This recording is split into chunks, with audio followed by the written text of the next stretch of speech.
Hey tubers, Bart coming at you with a ridiculously sized mail day and way overdue, and that's why it's so large.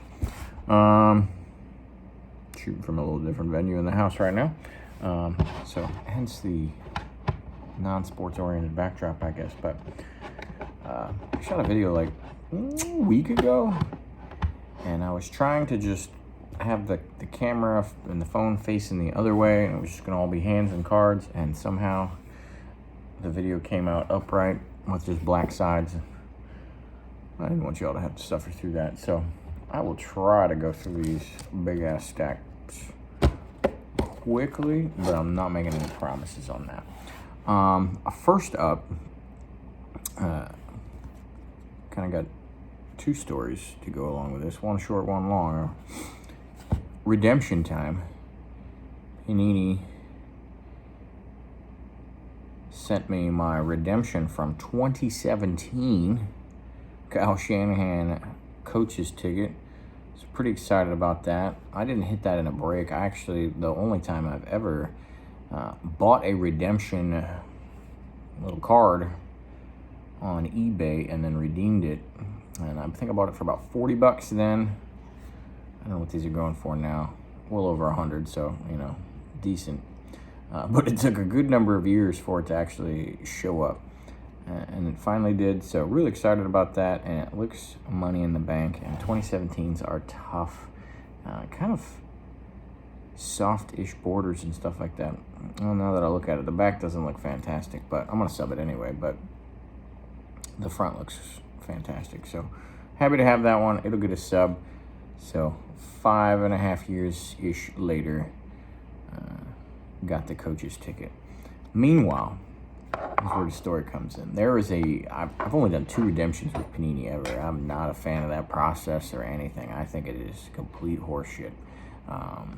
If I pay, you don't put IOUs in there, and that's basically what that process is. And, sure, if they give them to you real quickly or something like that, I would only advocate for redemptions if the reason for putting them in there was so that somehow you couldn't weigh that box or that pack and tell what's in there. You know what I mean? Like if you've got normal size cards and all of a sudden like your triple threads or something, and you just got some big old fat booklet in there or whatever that would blow up a pack, make the box weigh, significantly more where somebody could figure it out and stuff like that, then put a redemption in there and send that sucker on its way, as if you had it. But the idea of we have absolutely no idea if this person's going to sign. He may not even be under contract right now.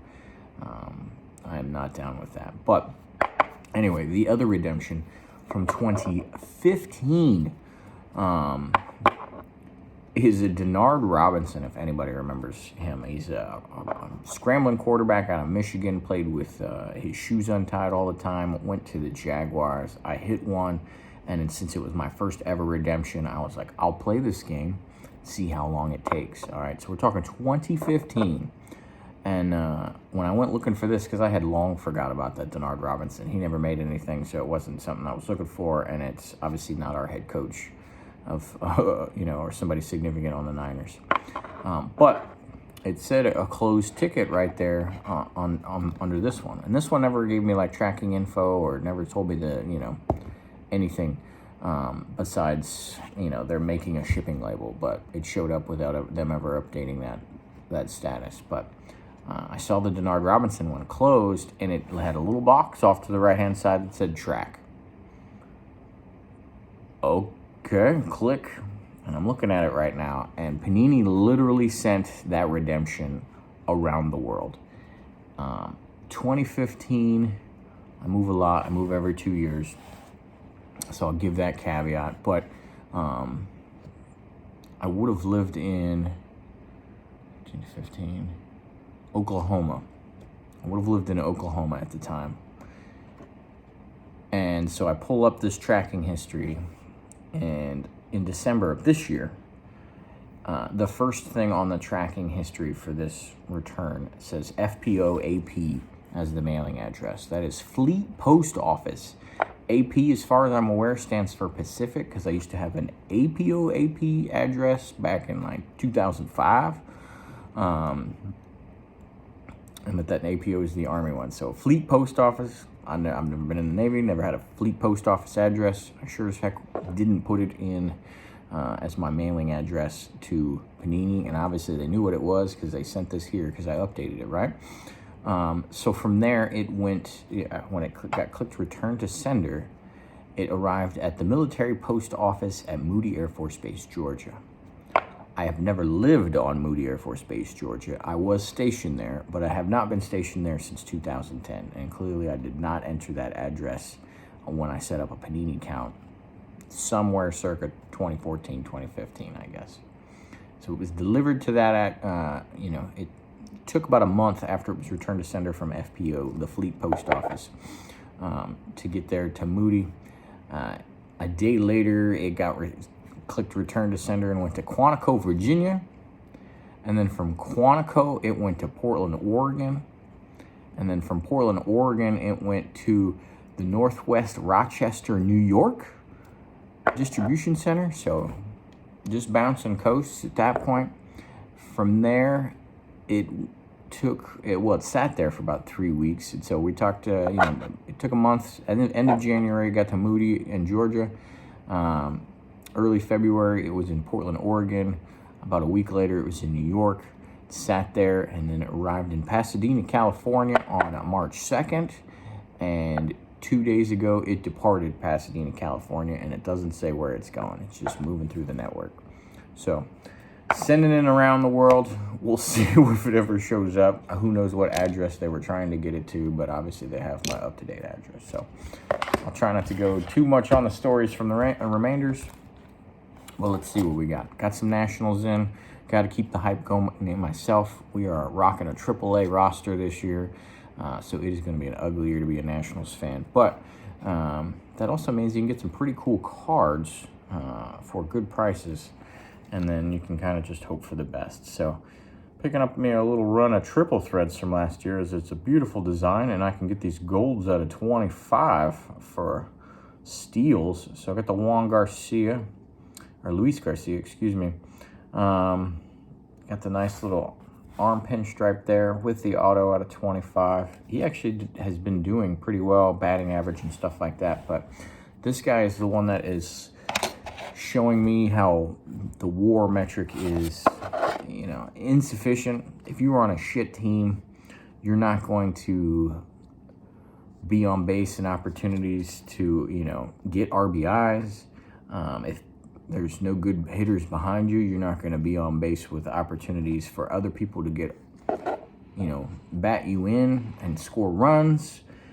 You're not getting protected, so you're not getting walks. You are just getting pitched at, and it is, and you're, if you're behind, then you're trying to make something happen and swinging a little bit more aggressively. In football, we got this QBR thing, so the quarterbacks get rated based on, the situation a little bit more.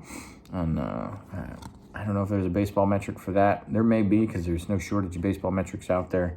But maybe we need to start being a little bit more predominant on discussing those ones just above WAR. But I am a fan of WAR as a decent, metric across the board. But that guy, he's been batting 285, 290s. Decent, a little bit of power and stuff like that. And it will have a 0 WAR regardless. I think anybody batting 290... seems like you should have a positive WAR in my book if you're getting homers and things like that too. But we only got 2 players worthwhile this year, really, that could make a splash. One is the pitcher, Josiah Gray. Not a good idea to ever invest in pitchers, but getting his stuff super cheap. So we got the Gold Sapphire at a 50 there. Picked up his 5-star. I don't think these are numbered yet. This one's not numbered. I mentioned in the previous one, although it's been a couple weeks, that I had 2 that said they were delivered and they never were at the time.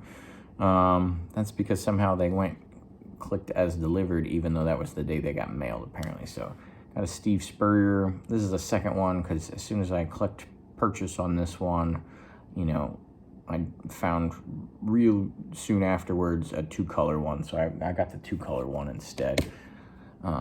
But I got a Bryant Young one as well. I'm pretty excited because it was pictured like this in the photo. So I was like, all right, that's a sweet little 2-color. And it is a nice 3-color with the black in there as well. So pretty cool. There's some matching ones there. Actually, I got those sitting here so I can show the match. And these are 3 players you don't get to see too often. So we got the Spurrier. We got a Kevin Green. Many forget that he was on the Niners. And the Hall of Famer Bryant Young. So 2 Hall of Famers and the all-ball coach Heisman winner. A John Taylor rookie. They're doing Super Bowl autos again in Panini. But now these latest ones are all chrome instead of plain flat white, you know. I kind of got it to see if I was digging it, and I wanted to, but I don't think I'm going to collect the run of these. And since I've got all the other ones from the earlier runs, I'm good with it. Nothing special, but, you know, for $1 or something like that. Ultimate Collection at a $275 from 2008. Frank Gore, The Inconvenient Truth. From, I always forget the name, Impeccable. Indelible is the name of the little insert run. There's a Charles Haley. There's a couple other Niners in there, so I hope to do well and get those. But a couple of them that are listed right now, but they're trying to hold you hostage for. Got this for cheaper than a grading fee, which is pretty sweet. All-decade set for the 2010s, Ndamukong Suh. By no means a Hall of Famer unless he somehow just adds a random amount of longevity to his career here at the end, and I don't see that happening. But an all-decade guy, which is pretty cool. Was searching Nationals and wasn't even tracking that this guy was in last year's Heritage. So Lucius Fox, and he's at least playing in spring training right now, but I'm not holding my breath. But for $1 shipping, I snagged it. Got this for stupid cheap. I have a bunch of these base ones, but I never sent them in because it wasn't yet worthwhile to put the risk in to see if I got a 10 when he hadn't been playing, you know, well enough and making that splash yet. So I got that one for about half the price of a grading fee, which is pretty sweet. 95 score Dion. This is the artist proof. So, excuse me, there's 2 inserts kind of for these. There's a Red Siege and then the artist proof. I had it just, you know, for like $2-3 or something. I took the chance to see if it was gradable. I think it's a little too off center, but it's hard to tell in pictures the way, because the border, you know, all kind of blends in with the card itself. And then obviously with that foil-ish chrome, they get scratched up a little bit. It's not bad. It's pretty sharp, but you know, for this card, I probably need it to be razor sharp before I sent it, unless grading fees go down. You saw a gold sapphire already. If I can get a gold sapphire at a 50 for like $5, I'm gonna go ahead and do that. And I love May the Future Stars card, so should be our predominant starting catcher here, Kyber Ruiz. And just cool card, and see if you can get a couple of them that match like that, and go for it.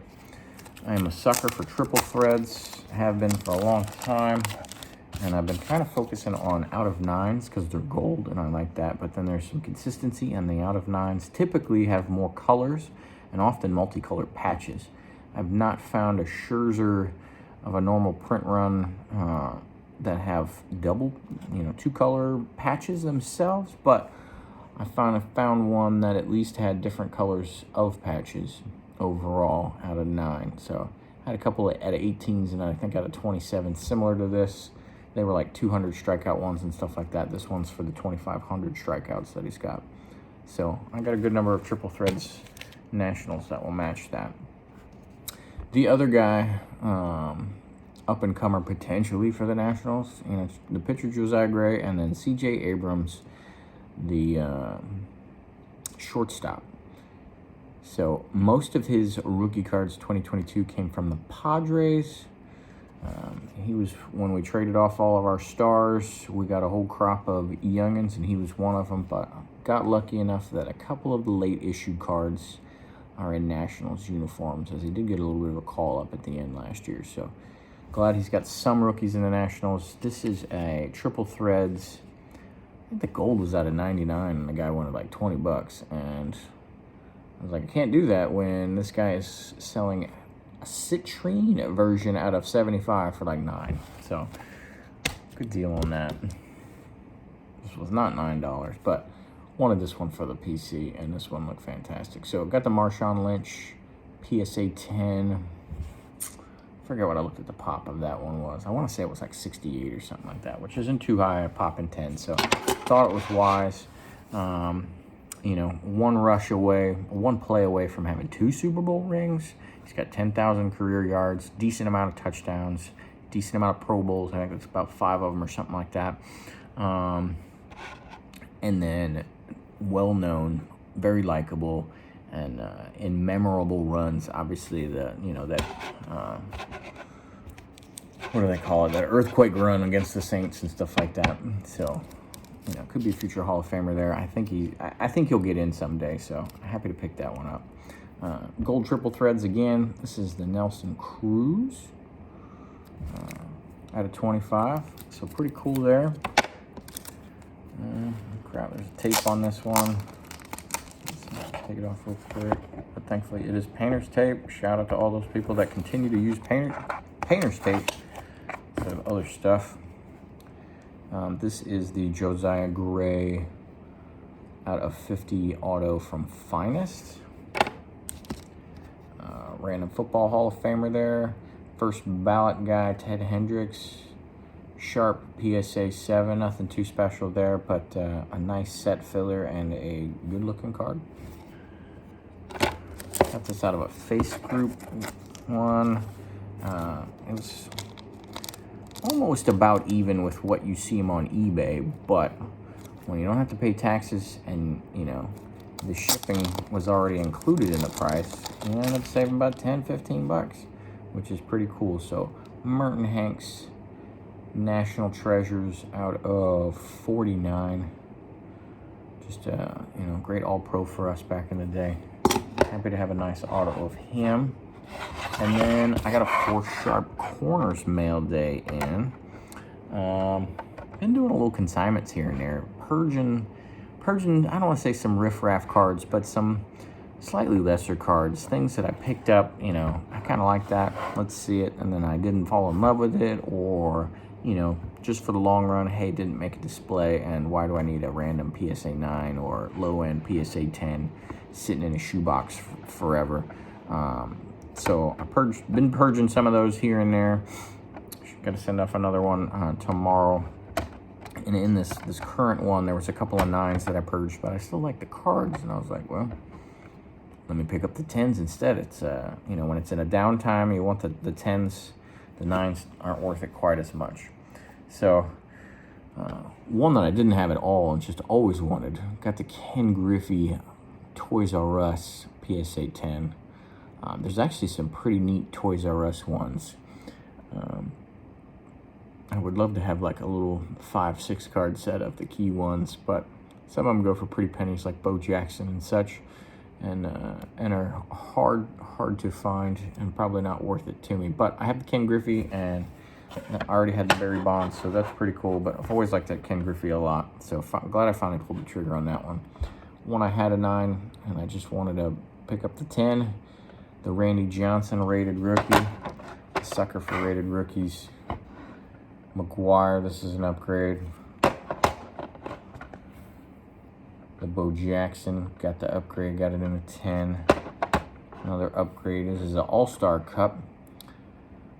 At the time when I got the 9, couldn't really find a 10, and then when I did find one, it was kind of past what I was looking for, but I think I got this for 40-ish, maybe 50 bucks.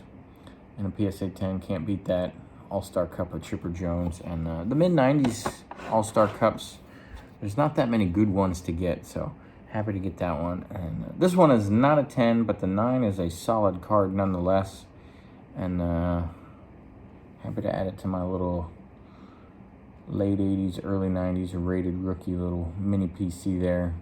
The Jose Canseco PSA 9. So that's what I got for you. A ton of cards there. Snuck it in under the wire at 20 minutes. Thanks for watching.